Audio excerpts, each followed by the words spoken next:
Hi friends, வாங்க இந்த முன்பக்க அளவை பற்றி நான் டீட்டெயிலாக சொல்கிறேன் அப்படின்னு சொல்லிவிட்டு உங்களுக்கு நான் சொல்லியிருந்தேன். அந்த சார்ட்ஸில் வந்து கட்டிங் வீடியோவில் கட்டிங் பண்ணுறப்ப நான் வந்து இந்த சென்டர் கோடு வந்து எப்படி வருது அப்படின்னு சொல்லிவிட்டு உங்களுக்கு டீட்டெயிலாக சொல்கிறேன் அப்படின்னு சொல்லியிருந்தேன் நான். அது வந்து பாருங்கள், இந்த சென்டர் அந்த கட்டிங் வீடியோவில் பார்த்துருப்பீங்க. நம்ம சென்டர் அந்த டாட்டுக்கு மேலே ஒரு கோடு போட்டுருந்துருப்போம். அந்த கோடு வந்து எப்படி பெண்ட் ஆகுது பார்த்தீங்களா? நம்ம இந்த டாட்டு எல்லாமே பிடிச்ச பிறகு இங்கே பாருங்கள், இந்த கோடு இப்படி இவ்வளோ பெண்ட் ஆகும், இவ்வளவு வளைவாகும். அப்போ இந்த வளைவு நம்ம அளவு எடுக்கிறப்ப எப்படி பண்ணோம், அதே சேமில் தான் நீங்கள் இப்படி போட்டு நம்ம அளவு இப்படி எடுத்துக்கணும்.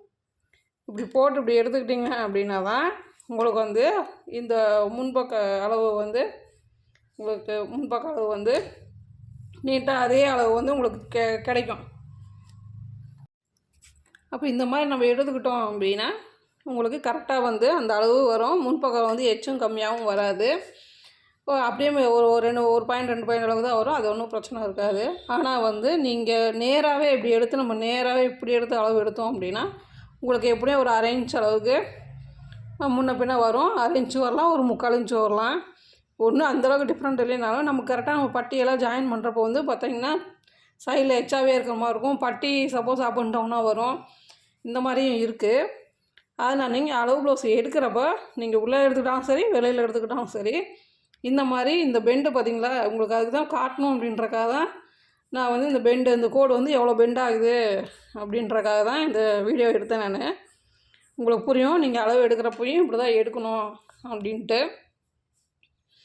அதே மாதிரி நீங்கள் வந்து அளவு ப்ளவுஸை நீங்கள் இப்படி கையில் கீழே போட்டு தான் எடுக்கணுன்றதில்ல. அளவு ப்ளவுஸில் எடுக்கிறப்போ உங்கள் கையை வந்து கிராஸாக கூட நீங்கள் இப்படி வச்சு கூட நீங்கள் டேப் வச்சு இப்படி அளவு எடுத்துக்கலாம். அதேமாரி இங்கே எடுக்கிறப்ப இன்னும் கொஞ்சம் இந்த பட்டிக்கு அப்போ கிட்டத்தட்ட ஒரு இன்ச்சு அது சைஸை பொறுத்து அந்த மாதிரி முன்ன பின்ன மாறும்.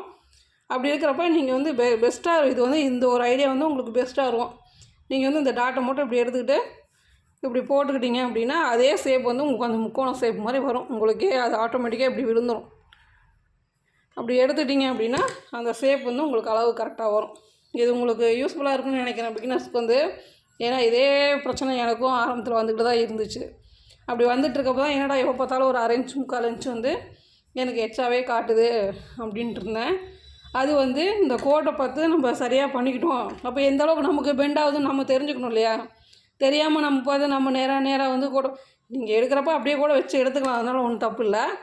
இருந்தாலும் நீங்கள் அதை அட்ஜஸ்ட் பண்ணி எடுக்கிற முறையை பொறுத்து ஒவ்வொருத்தரும் ஒவ்வொரு மாதிரி எடுப்பாங்க.